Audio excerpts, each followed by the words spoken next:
Today we are building the land of tomorrow in the game Terra Futura. You will be creating this self-sufficient economy, activating cards in your territory to get resources, goods, exchanges, whilst being mindful of your decisions and their impact on pollution. It's low complexity, plays 2 to 5 and takes in the region of 20 to 40 minutes with the designer and publisher here as well. Let's get building then. So we are building our economy here, and literally this game will finish once we have 9 cards, and this starting card doesn't necessarily need to be in the middle. It might end up on the corners or maybe even the centre there. So this starting card is allowing you the ability when triggered to either take a cube of your choice or a money.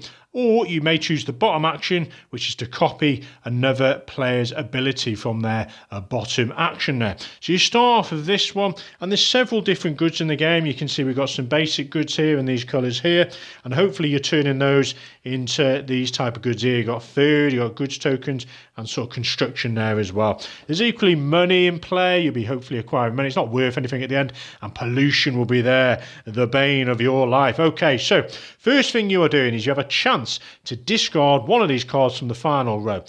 Pick a row of your choice. So maybe we're like, we don't like this one, let's get rid of it. That's discarded. You then replenish these down and you refill. Then you get to do your action, which is taking one of these cards, and there's no cost. So maybe we're like, right, we're going to take this one here, and then we shuffle these down and replenish. So where are you going to put this? So wherever you place it, the columns and rows around it are going to trigger.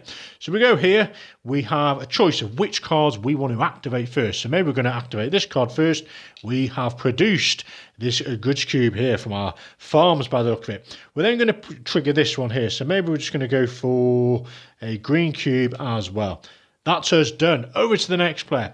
They will say discard this one. These will shuffle down. They'll pick a card. Let's say they go for this one at the top. New one comes out, and then it's back around to us. So they'll be doing the same thing. So what we're going for now then, let's say we want this one here. So we're going to place this one, let's say it goes here. So what can we do? We can trigger this whole column.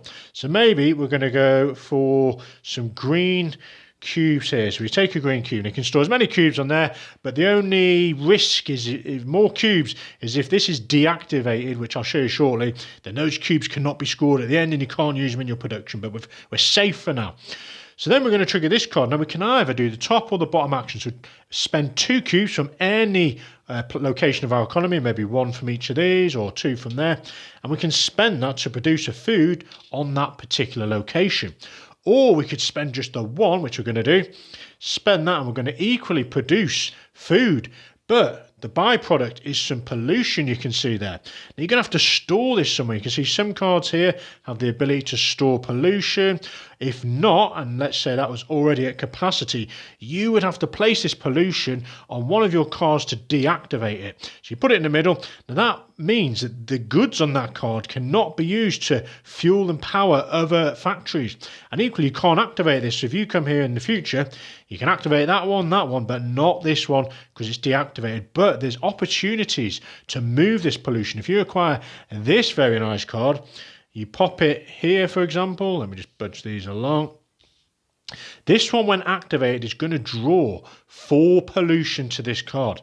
And that's important because at the end of the game, you can see the cards with pollution are going to get -1. So even if one card has 4 of these black cubes, it's still only giving you -1. So when we activate this, we can draw all those pollution up to 4, including the deactivation of this card. And you've freed up those other places in your economy to produce and get more goods. So we just keep going, really. These are always going to have 4 cards here. You can pick the top card as well, spot of luck. So maybe you're like, right, I don't like any of those, even though you've discarded one. So you can take one from the top. You keep going till this economy looks something like this. And as I said, that one won't necessarily be in the middle. Now, once every player has got all 9 cards in their economy, you are going to do a final activation. So you would have started with 2 of these cards at the beginning of the game, and you are now in these specific order going to trigger either this one or this one, your choice. And what does that mean then? So we may trigger this 4 times to this central spot. Maybe we want extra cubes. Maybe if we went for this one instead, we could trigger this one once and this one 3 times. So you're trying to get some synergy of production and then using that production to turn it into more valuable goods. Once you've done that, you are going to score up, and you can see here, firstly, cubes, it's 1 per cube. Now, if a location was deactivated like this, you are not going to be able to score that one. Secondly, you've got these food, which are worth 5 each. You've got the construction goods, which are worth 5. These goods themselves, which look like cars, basically worth 6. And -1 for each location with these pollutions. So -1, -2, and then we go to the scoring cards. And how are these going to work? So you can see you're going to pick one of these. You can mix and match. You don't have to commit to just this card or this one. You might decide to use this ability for your final activation and then this one here, or you can maybe use just the one card, up to you. So you're going to convert your resources. Even though you've just scored them, they remain with you, and it's 2 to 1, and you get 4 VPs, and you could do this multiple times. So you might have 4 of these, 2 of those, and get 8 points. Whoever has the most points is going to be the winner. Now, something I wanted to go through is this ability in the center here. So you can activate an opponent's card. So let's say your opponent has this card. You look at one of their bottom actions. We're going to go for this one.